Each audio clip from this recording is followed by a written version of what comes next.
All right. Well, good morning, everyone, and welcome to session two of our 10-week virtual trauma responsive wraparound training for providers and parents. I'm Bryan Post, your host with the most, and looking forward to digging in to this next session with you guys. Just a little reminder, friendly little public service reminder that the goal of this training is to provide the participant with a foundation level understanding of human behavior. Human behavior. So I say that because I want you to think about this information not just in the context of your child. That's the first thing we're always wanting to go to is we want to go to the information to our child. And before I even do that, let's just back up right here. This is a 10-week virtual trauma responsive. That's a very important word. Words we use are very important. Trauma responsive. So I've been teaching trauma informed for probably 20 years. And it's just been in the last 5 years that people have started talking more and more and more about being trauma informed. Well, in my personal opinion, they're too late. Trauma informed is not enough. Trauma informed used to be enough when we didn't really know what trauma was. And so now we have to shift from being trauma informed to trauma responsive. So when I think about the work that we do, I don't want us to be trauma informed. Just knowing about trauma is not enough. We have to understand how to be trauma responsive. We have to understand how to respond to trauma. And just like in session one, that oftentimes starts with us. So this is to provide the participant with a foundation level understanding of human behavior. So I want you to be thinking about this in the context of human behavior, period, in relationship to stress, trauma, and problem behaviors. This training is specific to adoptive parents and adoption wraparound providers. So we have both groups here. We have our parents and we have our providers.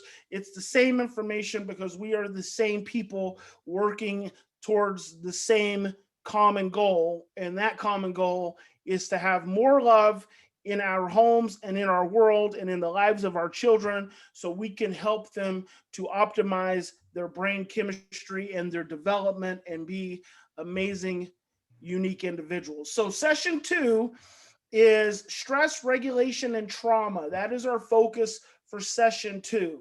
And as I'm going back and reviewing my 16-week course and all of those slides and kind of updating them for this presentation, because that first 16-week training that many of you have done, some of you were supposed to do and haven't done. So we're just updating that. So this will be our new, kind of flagship training. But as I'm going back and reviewing them, I'm actually cutting out a lot of stuff because that training wasn't specific to wraparound. So when I present to you over the next 10 weeks, during this 10 weeks, I want to make this information as specific to wraparound services as possible. So let's start with this question. What is stress? Because you guys know that is, I developed a stress model. I'm always talking about stress, whether it's regulation or dysregulation, and how it impacts us. So what is stress? I want you to understand this at a really basic level. Stress is an internal reaction to either an external or internal event which knocks your body out of balance, and it's called homeostasis. So your body is always optimizing itself towards homeostasis, and this is balanced state, which is an optimal state. Well, anytime something occurs outside of you or inside of you, your body has a stress reaction that knocks it out of homeostasis. And then what it has to do is it has to start to work to restore the state of homeostasis. This is very important. Your body-mind system, Candace Pert wrote a book. She was a neurophysiologist, wrote a book called Molecules of Emotion. And she said we should not call it the brain and the body.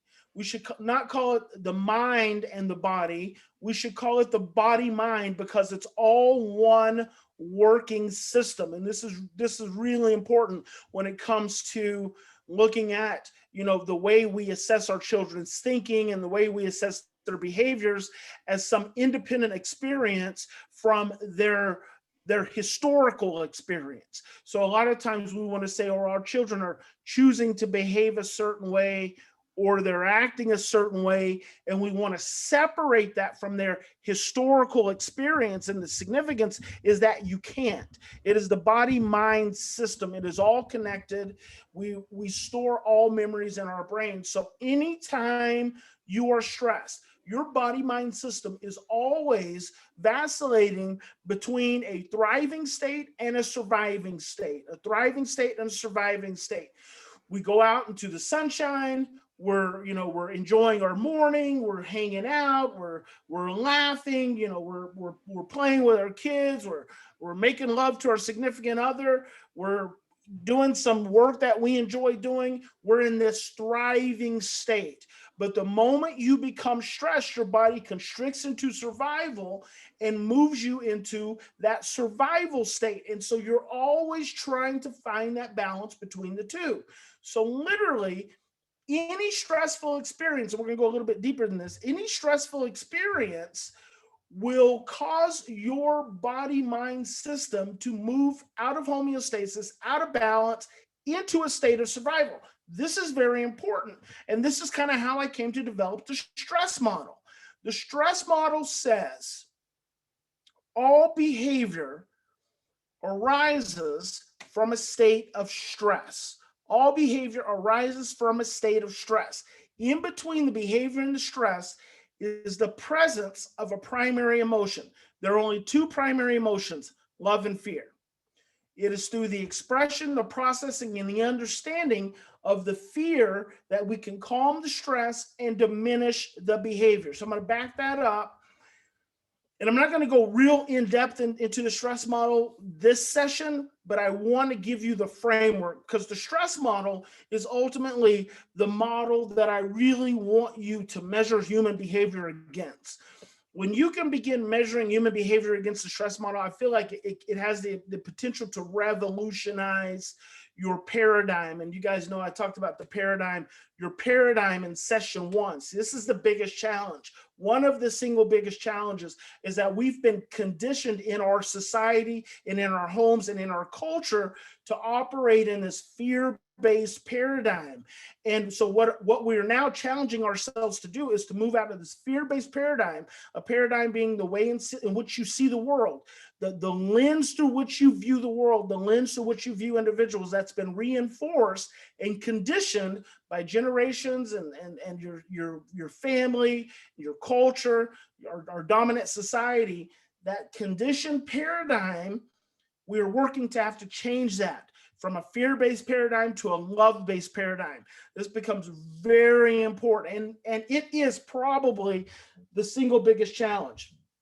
The stress model will help you along the way, because we know it takes two things to change the brain: emotional impact and repetition. That's why we're spending 10 weeks, 10 hours of repetition. A lot of stuff I talk about is repetition. For me, I've been repeating this stuff for 23 years, going on 24 years. I'd have to do the math as far as how long I've been a social worker. I think it's like close to 25. I'll be 48 in June. All behavior arises from a state of stress. Right now in your home, for those of you who are adoptive parents, you're in wraparound because you are facing extreme behaviors, extremely challenging behaviors from your child, which is causing a great deal of stress. So you're seeing these behaviors, but what you're not realizing is that these behaviors are arising from a state of stress. These behaviors are occurring from a state of stress. Now, here's what you don't get.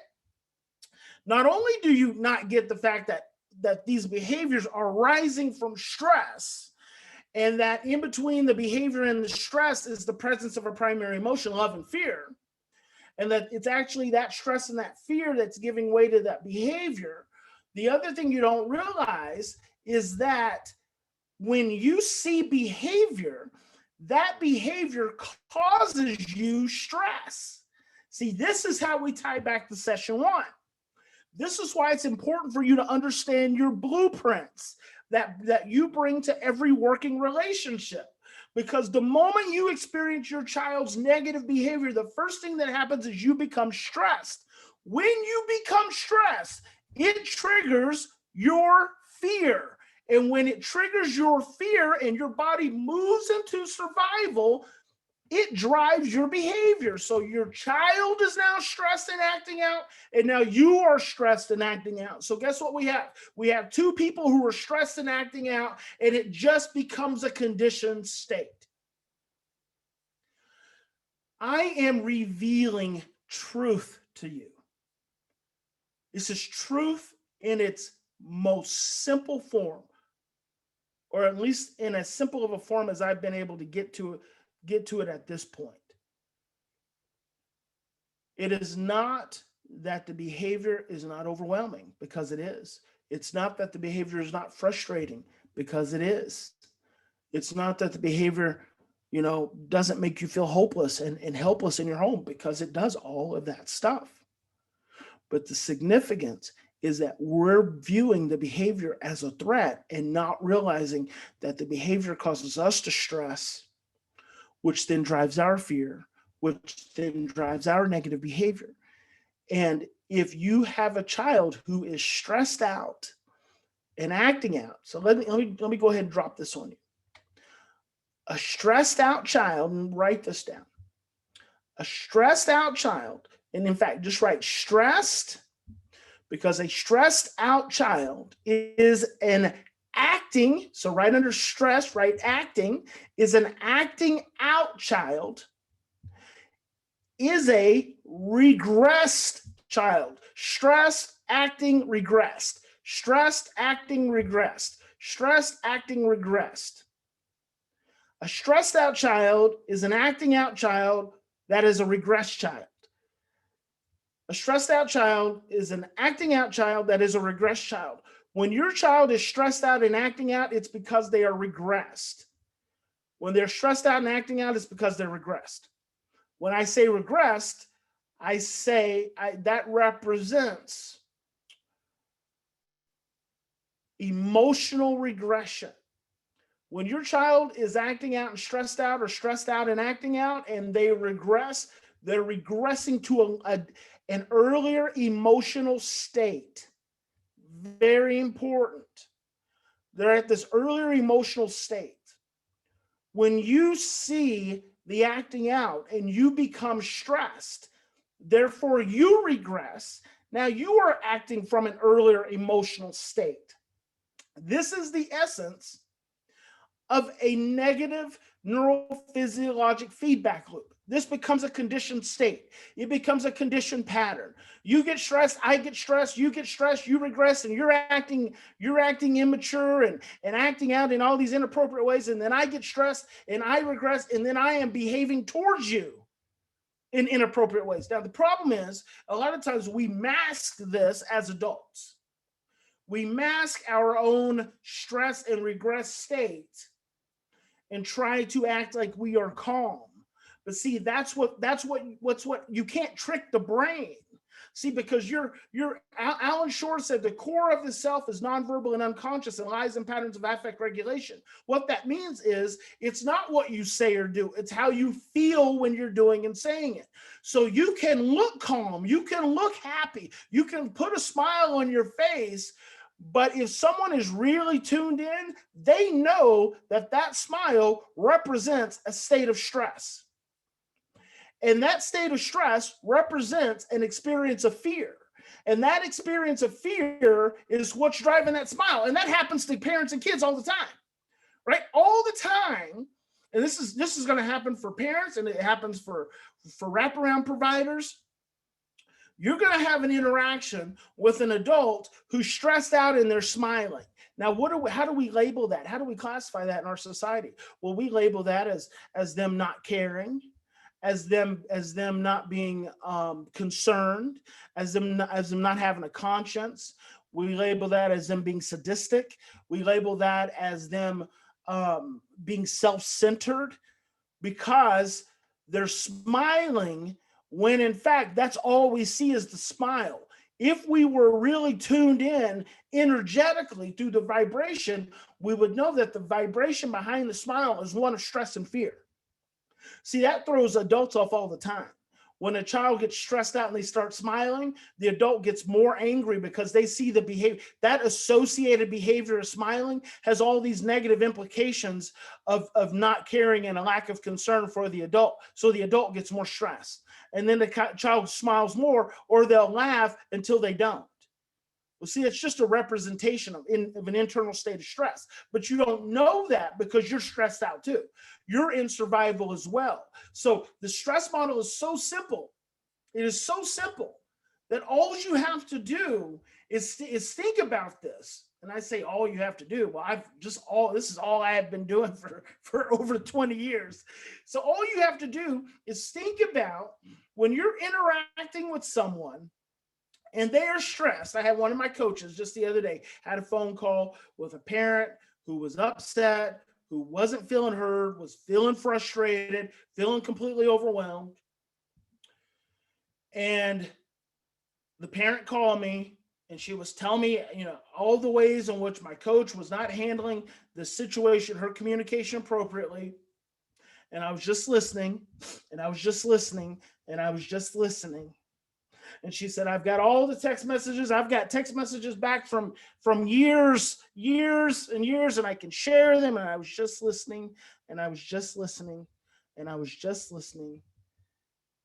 And I said, that sucks. That's terrible. I'm sorry about that. I apologize. I take responsibility for that.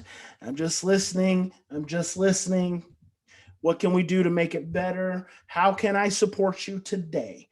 Today, how can I support you? Well, I've got it all taken care of today. Okay, well, how can I support you tomorrow? I'm just listening. And she says, just the fact that you're listening makes me feel better. Because her behavior, which is driven by her fear and her stress of transition, her fear and her stress of not being supported, her fear and her stress of things not being predictable, things happening that are outside of everyone's control. Her fear and her stress was driving her behavior. So it was my responsibility to, number one, and I talked to you guys about this in session one. Number one, the first thing I've got to do is I've got to reflect and I've got to be mindful on my own stress and my own fear. I've got all kinds of invitations in that moment to get stressed out and get scared. I mean, my coach is a representative of our company, and I ultimately hold responsibility over our wraparound program. That's everything that is not working, everything that goes wrong, ultimately is my responsibility. When there is a failure, it is my responsibility. It is my frustration. I might get frustrated, but I am more frustrated with myself. It is my responsibility. So there's all these invitations for me to get completely stressed out, become completely fearful, and then not listen, or not be supportive, not be encouraging, not try to help support, and then just make the situation worse. Or get mad at my coach and make it situation worse for her. So the parent goes on and she says, well, I'll send you the text message, the text exchange. She sends me the text exchange. And the very first text exchange is one in which, and this is just a beautiful thing. A part is like video, when you can video something, when you can go back and reflect on a text message or an email, we sometimes we miss conversations. The mom's coach had called in because she has COVID. Mom had a lot of stuff planned for herself, for her kids, for herself. So she's really dependent on her coach being there. And this is very important. As providers, we want to serve our families. We want to serve our families. That is our responsibility, to serve our families. It is not our responsibility to get mired in the stress of our families, because when we do that, we're not being helpful. So the coach explained that the other coach explained that the other coach had COVID, and mom got stressed out. Said, "Oh my gosh, I had all these things planned," and the coach said, "I will be there. I will be there to fill in. Don't worry. I just have to go to an appointment on this day. Every other day I will be there. Mom got completely overwhelmed, resorted back to her own blueprints of self-sufficiency and independence, because that's what mom does. Mom takes care of everybody and everything, and she doesn't let anyone take care of her. And so she reverted back to her blueprints, completely did not hear what the coach said, who was trying to be supportive. But in that moment, mom was viewing the coach as a threat. And so then what happens is when mom doesn't receive the coach's momentary support and she comes back with more stress, the coach began to get stressed. And when the coach began to get stressed, the coach stopped hearing the mom. And when she stopped hearing the mom, and then they're texting. So now you're having and everybody has had the experience of a text exchange that does not convey the authenticity of what's being expressed. Either you misperceive someone, or you miss their cue, and before you know it, you're both like, what just happened? That's, one of the unfortunate side effects of texting. Sometimes you need to let this be instructional for my wrap providers. It is okay to text, but the moment you experience the parent who you're serving as stressed and not really hearing and understanding you, stop texting. Just stop. Let a period of time go by. And if possible, just call. Just call. And what you may have to do is you may have to listen to them be really stressed out for a little bit of time. Breathe. And don't let the behavior cause you stress, to cause you fear, to cause you to feel overwhelmed. Right? So that's what happened.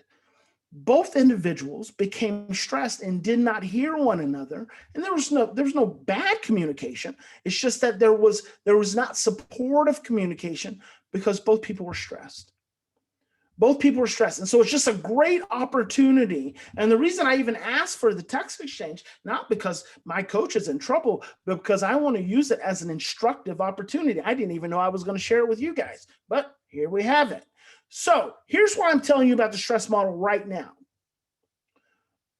Number one, because someone could hear this and have a breakthrough today. So it's that powerful. It's that powerful to think that all the behaviors that you have been experiencing with your child are rooted in stress. And if that's the case, then what do you need to do? You need to reduce the stress, because if you reduce the stress, what happens? You reduce the behaviors. Look at that. Isn't that amazing? All behavior arises from a state of stress. In between the behavior and stress is the primary emotion, love and fear. It's through the expression, so talking about it, listening, understanding the fear. When I can listen and I can be supportive and I can be understanding and I don't get overwhelmed, which means I keep my own stress down, which means I keep my own fear down. That means I stay open to an emotional state of love. That's where I can be supportive. When I can be in that place, then guess what? I'm reducing my child's fear, I am reducing my child's stress, and therefore I reduce my child's behavior.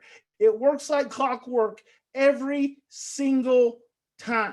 So I wasn't even planning on going into the stress model in detail today, but I just did so someone can have a breakthrough today. And let me say something about this.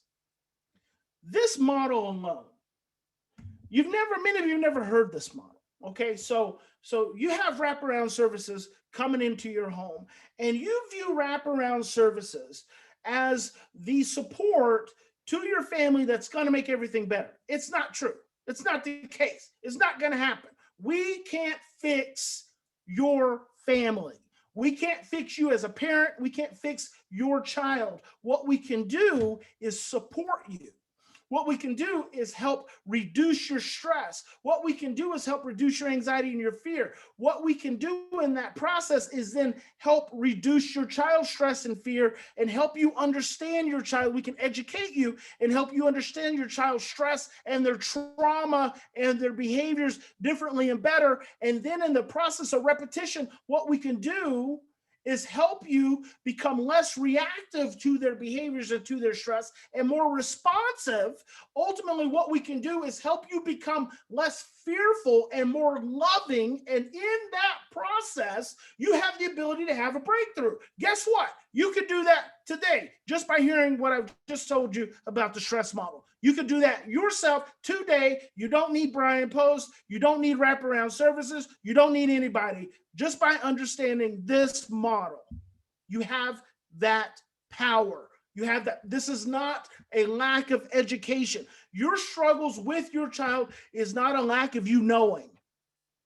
It's not a lack of you being smart enough. It's not a lack of you. It's not a lack of you, having not gone to graduate school, which, that you could throw that stuff out anyway, because I didn't learn anything in undergraduate or graduate or in doctoral studies that I didn't teach myself or learn from eminaries in the field. So what you have to realize is that you have everything within you to create love and regulation in your home. And it starts by calming your own stress. Calming your own stress, getting out of a state of fear and changing your behaviors. Because right now you're creating the same anxiety and stress and fear that your child is operating from. You're generating it as well. And that's creating a negative feedback loop. So I just said all that stuff. And I do believe someone's going to take that and run with it. I also believe fear is so great, and your stress is so conditioned that you can't hear that right now today. So hopefully at the end of 10 weeks and with your coaches and we're going to be doing some intensive camps coming up, and we're going to be doing more support. And we got study groups going on, our Fear to Love study groups, and with your in-home intensive coaching and your therapy support, you will be able to have that breakthrough that you need. But the only reason it takes so long and the only reason it takes so much energy and effort is because your fear is so conditioned. So it's so hard to get to be present, to get to a place of seeing your child's trauma. Because when you can't see your child's trauma, it's hard to see anything. And fear is what caused you not be able to see your child's trauma. So let's talk about, since we're talking about stress, let's talk about these two very important terms.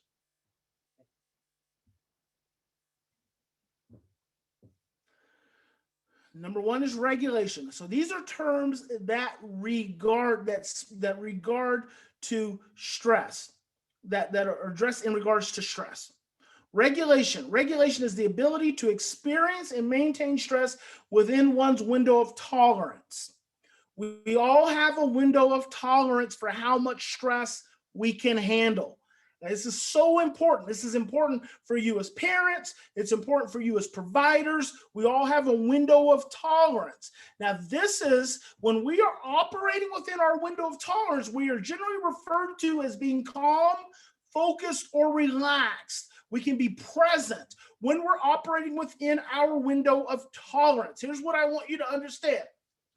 The longer you experience stress, and I'm going to go a little bit deeper into stress after this, because it's important to understand that you can experience stress through any of your sensory pathways.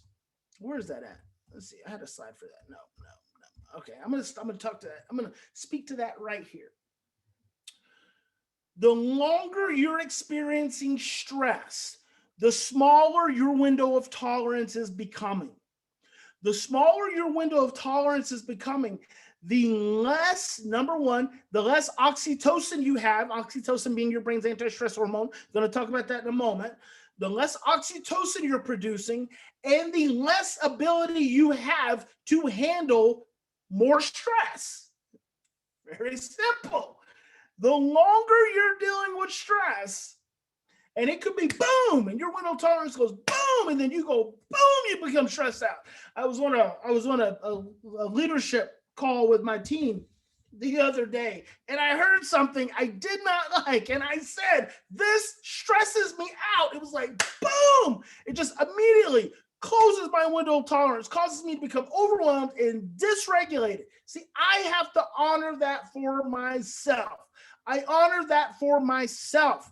I understand my window of tolerance. When you're hearing stress, when your child is at school. They are using their window of tolerance when they're playing with friends, when you're at work, when you wake up in the morning and you drive to work and you work all day and you drive home. You're using your window of tolerance for how much stress you can manage.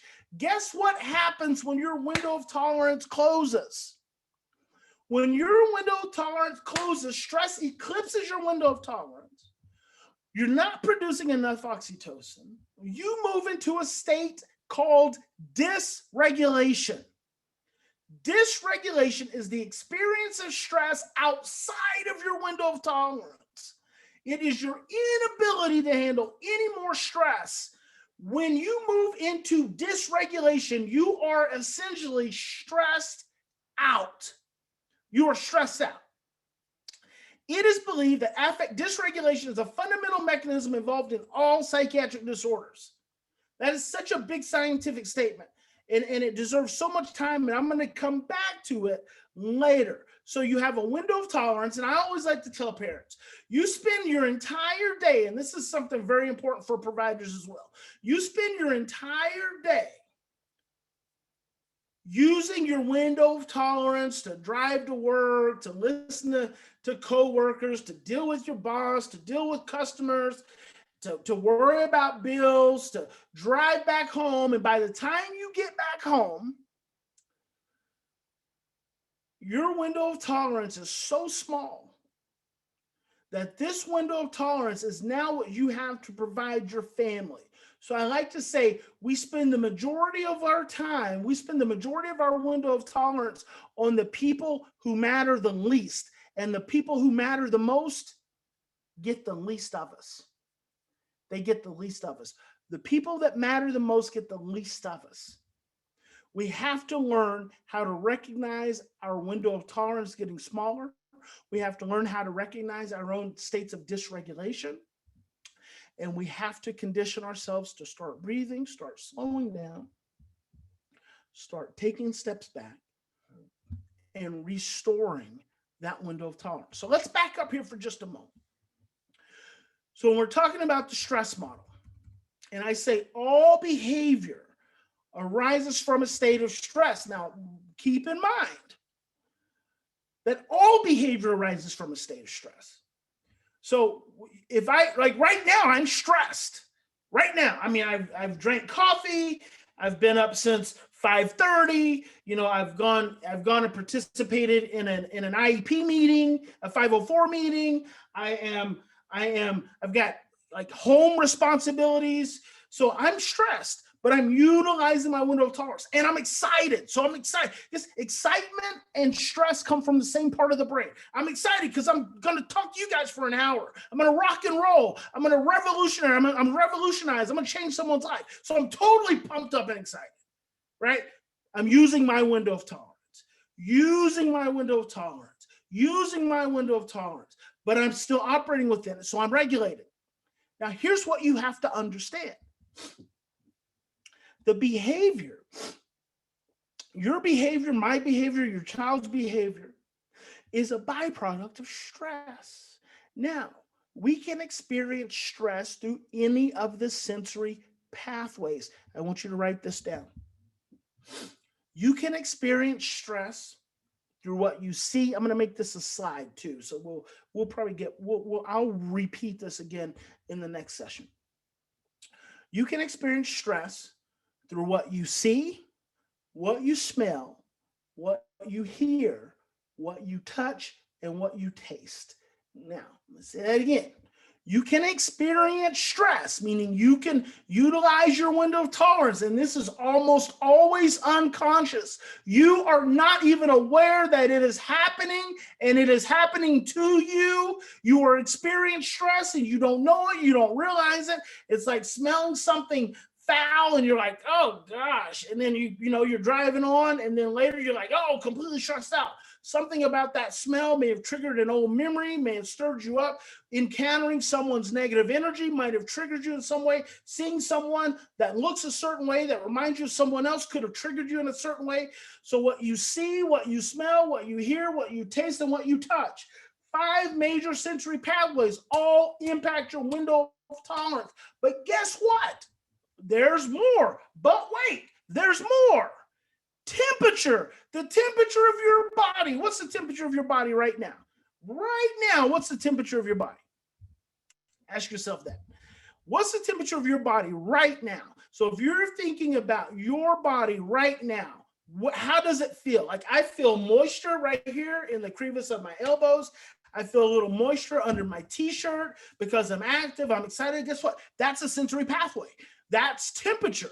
That's completely unconscious unless you become conscious of it. So if it got really hot, I could get really stressed because I'm using my window of tolerance and I don't even know it. Guess what? Movement. I'm moving as I'm lecturing. I'm moving. I'm shaking. My chair moves. I'm moving. Movement is another sensory pathway.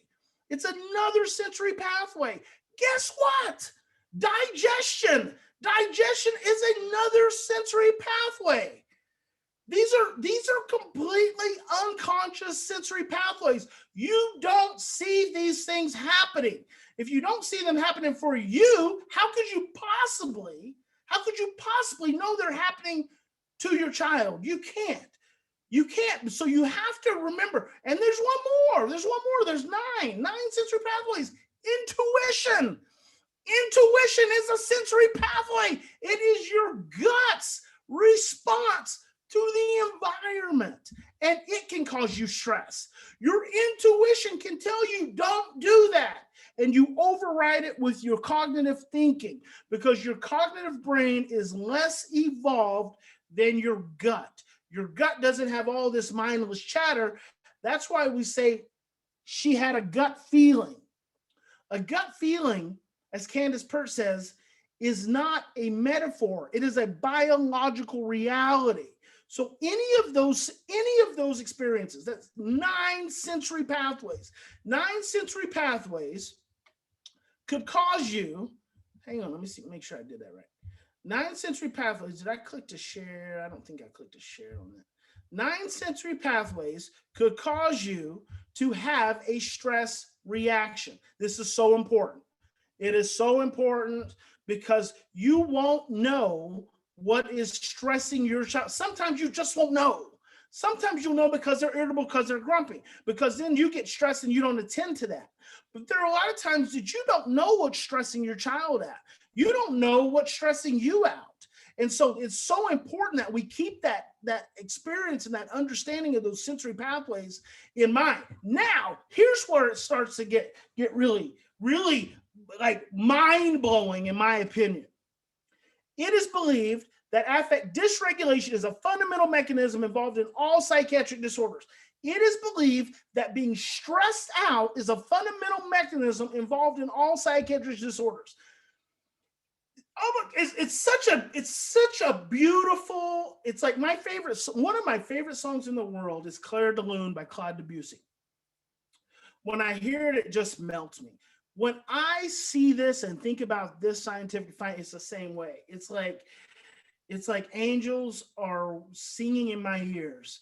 It is believed that being stressed out is the fundamental cause involved in all psychiatric disorders. And I expand that and say it is believed that being stressed out is the fundamental cause for all psychological, behavioral, cognitive, and physical ailments, diseases, and disorders.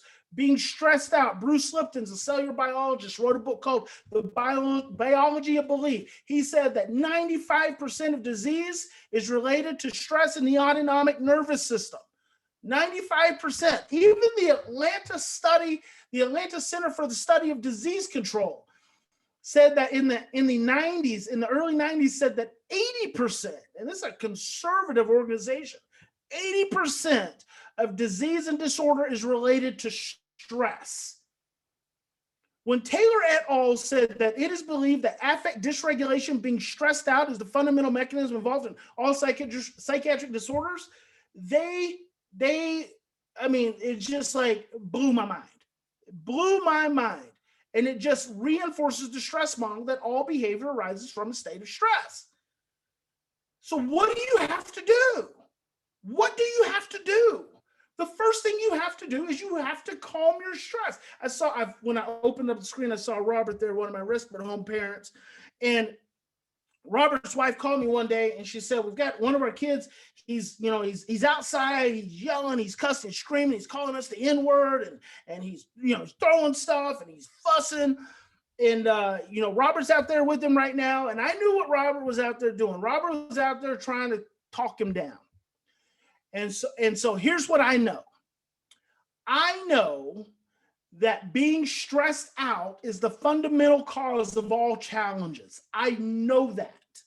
And I also know that typically when someone else is stressed out, if we're not really mindful, if we've not conditioned our brain, our body-mind system, if we've not conditioned and challenged our own inner self, that when someone else is stressed out, the first thing we're going to do is we're going to become stressed out. And then what we're going to do is we're going to revert into a place of trying to control. We're going to revert into a place of trying to control. This is very important. Typically in our society, to control means to overpower or to dominate or to change in some way. That's what control means in our society. I'm going to control you means I'm going to take charge.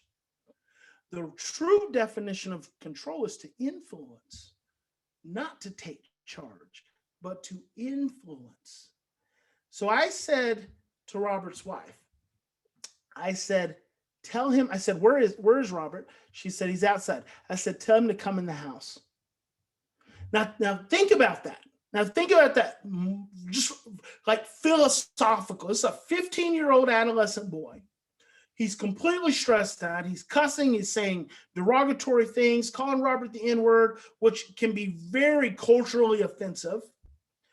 It doesn't faze me any longer because it's just another word, but it can be very culturally offensive especially as a 15-year-old white kid calling this grown, and Robert's a big dude, this black man, this derogatory remark, and this kid just, he just knows it as some word he can use to push more. It's like his way of trying to protect and defend himself. He feels helpless in this moment. That's what I know. I know that in my brain. So I say to his wife, I said, tell him to come in the house. Now, why would I do that? Why would I do that? But see, what we have is we have two paradigms. We have two paradigms clashing. One paradigm says, number one, it's my responsibility to take care of this kid and to calm this kid down. Number two, I'm completely overwhelmed because of the fact that this kid is being really disrespectful and rude and saying these really derogatory things. And number three, then I'm worried about his safety. Like I don't want him to, run away, or I don't want him to get hit by a car, some of this stuff. So all of those beliefs in that moment are all mired in fear. It's obvious the kid is stressed out. It's completely obvious. So you got two really stressed out people in a dynamic. What's the best thing to do? One of them in that moment, not always, but one of them needs to get out of the situation. Obviously, the 15-year-old can't. I told Robert to move away, come in the house. He did.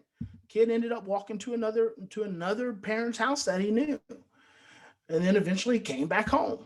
And so it's this recurring dynamic that we get locked into. But when we as adults get locked into it along with the kids, then we are not being beneficial. We are adding more stress to the environment with our presence. So I know when someone is stressed out. I know when someone is acting out, they're stressed out. And for us as parents and as adults, we have to learn to dial down our stress. Because if we don't dial down our stress, we can't help the children dial down their stress. And if we can't dial down their stress, we can't help them work through their traumas, and we can't help them think clearly, and we can't help them remember. Within the span of 4 days, I think it was more like 3 days, this kid went from saying all these derogatory things and cussing and all this kind of stuff to talking about when he comes back to stay with Robert and Sequoia. So it went from this place of feeling completely threatened to this place of feeling much more accepted, much more secure, just over the course of a few days. We just have to stop reinforcing the negative feedback loop. It becomes very important. Okay, let's move on. So this is important. I love this. I don't use this quote as much, but it's really indicative of everything that we're dealing with. Infants in well-regulated parental systems.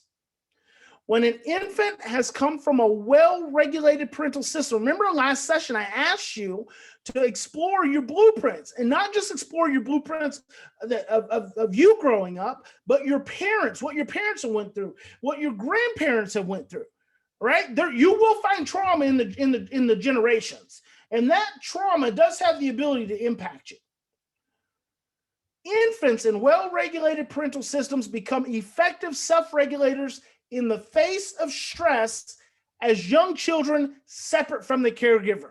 When an infant has learned how to regulate effectively, when they grow up in an effective regulated environment, what happens is their brain changes. As their brain changes, their brain learns how to manage stress because their brain learns how to produce oxytocin. As their brain learns how to produce oxytocin, their brain learns and forms the pathways to help them to be able to calm down when they're stressed. When the brain is able to calm down, to learn that conditioned pattern of calming down when they're stressed, then what happens when the child becomes stressed separate from the parent? They can calm themselves down. It all goes back to infants in the well-regulated parental system.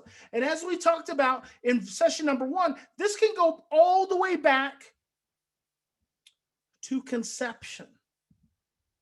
In utero, as early as the 4th week after conception, the fetus can hear. As early as the 2nd trimester, the fetus is capable of thinking. There's 9 months where the mother's experience is directly impacting the fetus.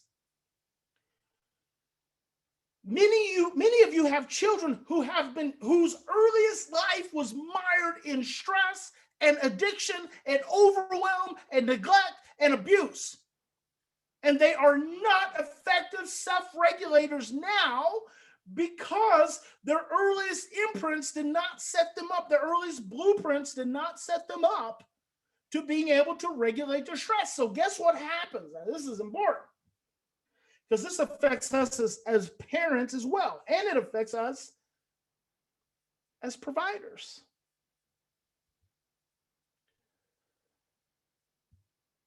When we become stressed and we do not have well-regulated parental systems as infants, we regress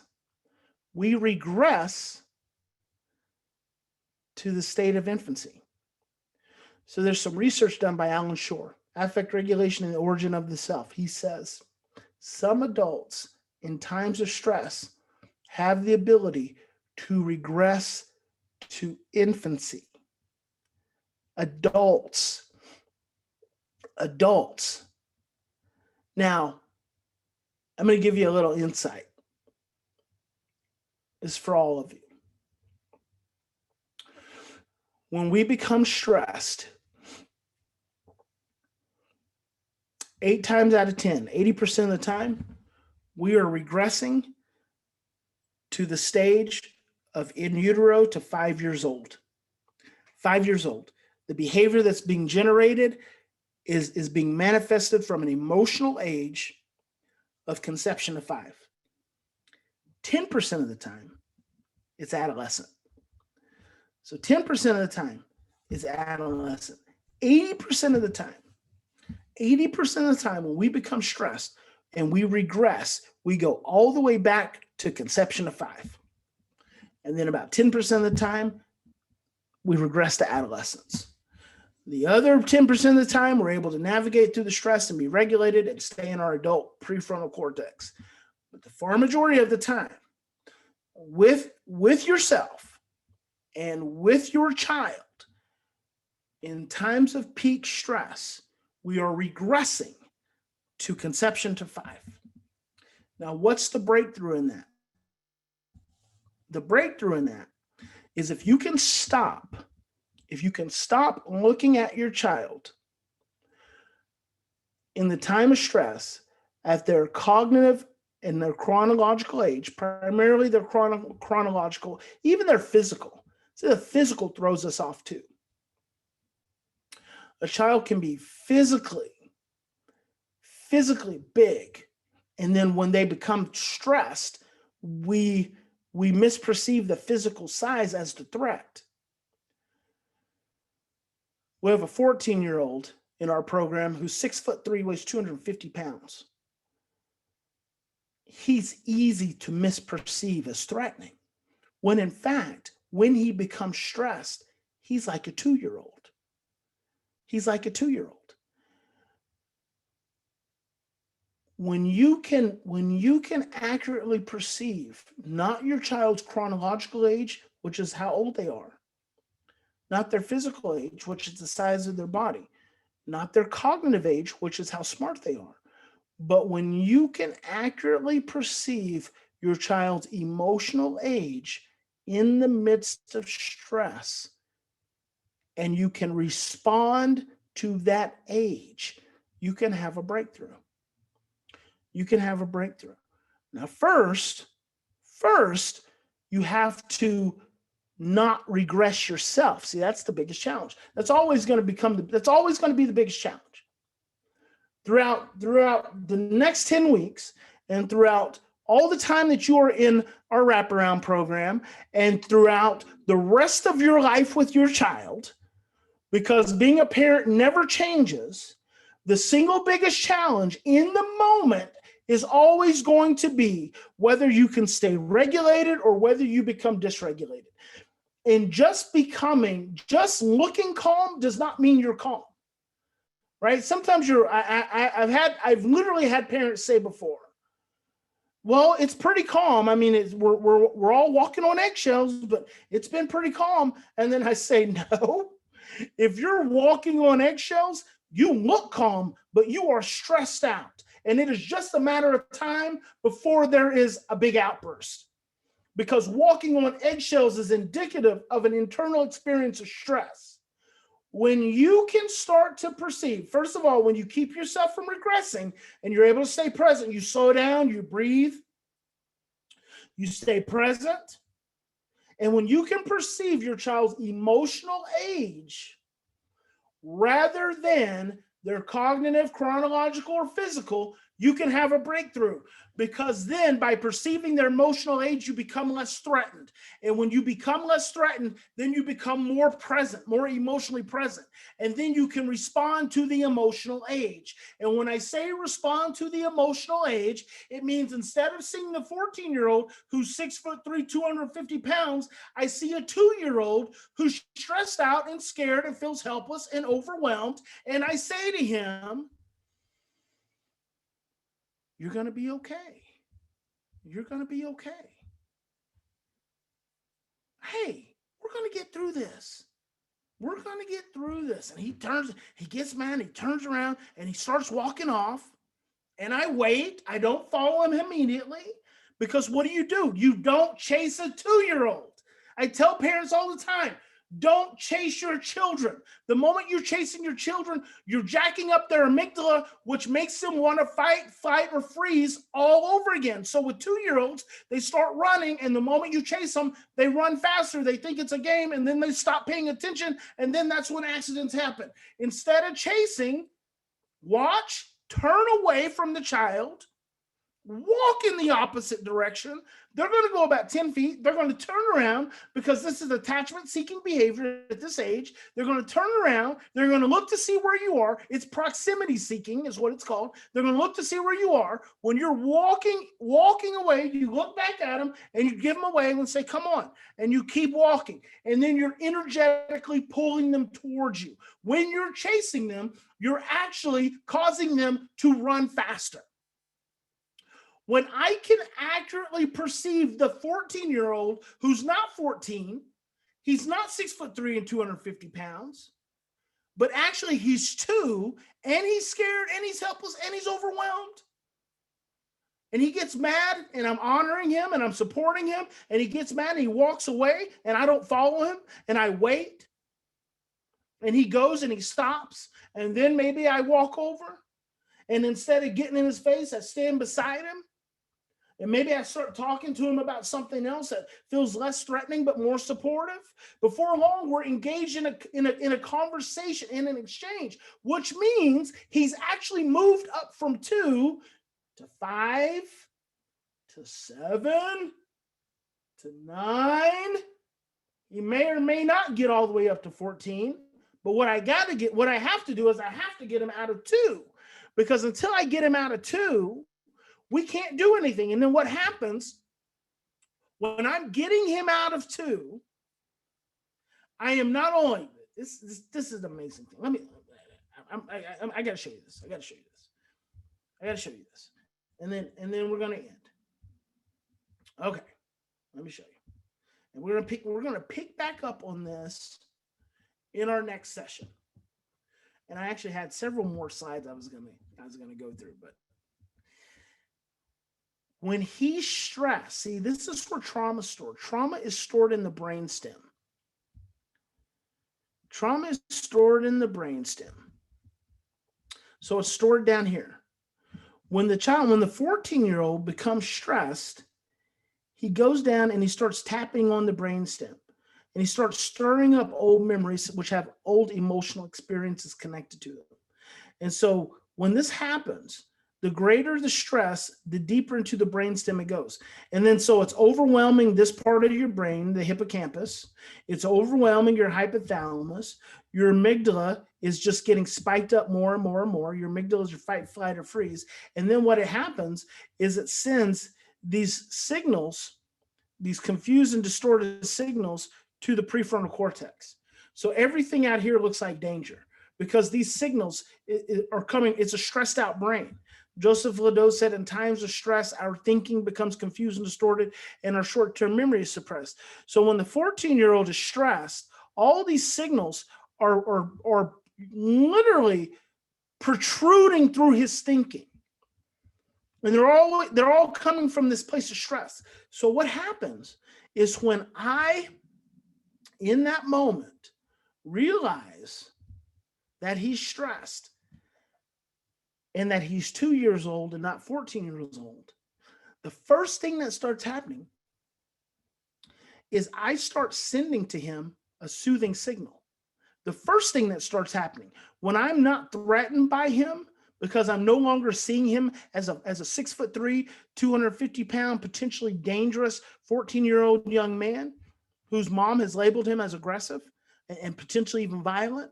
When I'm not seeing him that way, I automatically start sending him soothing signals to his amygdala, which is actually starts to turn on his oxytocin. Now, this is important. This is the essence of healing trauma. When the state level of memory is open, that's when we have the greatest ability. When the state level of memory is open, remember, when he's stressed, when the child is stressed, the state level of memory opens up. That's when their trauma is being released. And trauma is just an energy. Trauma is an energy. It is a stored experience in the brain that has an energy attached to it. And so it's trauma energy. When we start talking about trauma, we're just talking about energy because it's a past experience. It's not happening right now. So it's a trauma energy that's getting stored. And that energy is what's being generated in his brain. Well, that's the level that we have to work to create healing for these children. I'll say that again. That is the level that we have to work to create healing for these children. So when he's completely overwhelmed, that is actually the ideal time for a breakthrough. When a child is completely stressed out and losing their ever-living freaking mind, that is the perfect opportunity for a breakthrough. Because what happens when you can have a child in that deep state of dysregulation, which is in that brainstem state, and you don't create more stress, what you're doing is you're going in and you're generating an oxytocin response in the midst of that trauma energy. And what happens, Bruce Perry says, the brain always, and this is the power of repetition, Bruce Perry says the brain always returns to the way the event was handled the last time. The brain always returns to the way the event, the encounter of the last event. So if I have a child who's completely losing his mind and I handle it in a positive way, the next time he becomes super stressed out, his brain is going to go back to the way the experience was handled the last time, which is going to dial off just a little bit of that negative intensity, of that trauma energy. It's like it's going to shave it down. It's going to shave down just a little bit of that trauma energy. But you have to understand this trauma energy is conditioned. So it may, if that stress keeps spiking, boom, that child's going to burst right through and he's going to be right back in that same state. But if again, I am able to connect and stay present and connect with that child in the midst of that trauma energy. And what I tell parents all the time, when your child is acting out, that is the greatest single opportunity for a breakthrough. When they're acting out is when you get to create healing. But the problem is in our society, when our children are acting out is when we want to stress them out even more. And that's why children grow older, but they don't grow better. If I can stay present, if I can do something different, I just want to encourage you to do something different. If I can encourage you to do something different today and tomorrow until next week, just do it once. Just do it twice. Here's your homework for session 2. Think about your child's problem behaviors. Think about your child's problem behaviors. Think about how you usually react to their problem behavior. Write down 1 or 2 or 3 of those things. And then choose. Tell yourself you're going to do something different. And that different may be that you get up and you walk away. That different may be that you don't yell, that you talk softly. That difference may be that you say, I understand. That difference may be that you say, I see that you're stressed. That difference may be that you put your hands on your heart and you say, Jesus, help me. Jesus, take the wheel. Steer me, Jesus. Lead me through these troubled waters. It may be that. But what I want you to do is I want you to do twice, 2 times over the next week. That's how simple is that? 2 times over the next week, I want you to do something different than you normally do when it comes to your child's problem behavior. Problem behavior is not going to go away. It's not going to go away. It'll be back. But here's what's going to happen. If you do something different, the next time that behavior comes up again, you will notice that the energy behind the behavior is a little bit less. You just shaved a little bit of the energy off of it. And if you can do that consistently, you are well on your way to having a breakthrough. All right, guys, that's session 2. Have a fantastic week. Be amazing. Be awesome. You are a vessel of love and healing. We just have to remove fear from your life. We have to be courageous. Courage is not the absence of fear. It is the ability to move forward in the midst of fear. That's what courage is. You have the power to be able to do these things and to do this work. God bless you. I'll see you next week.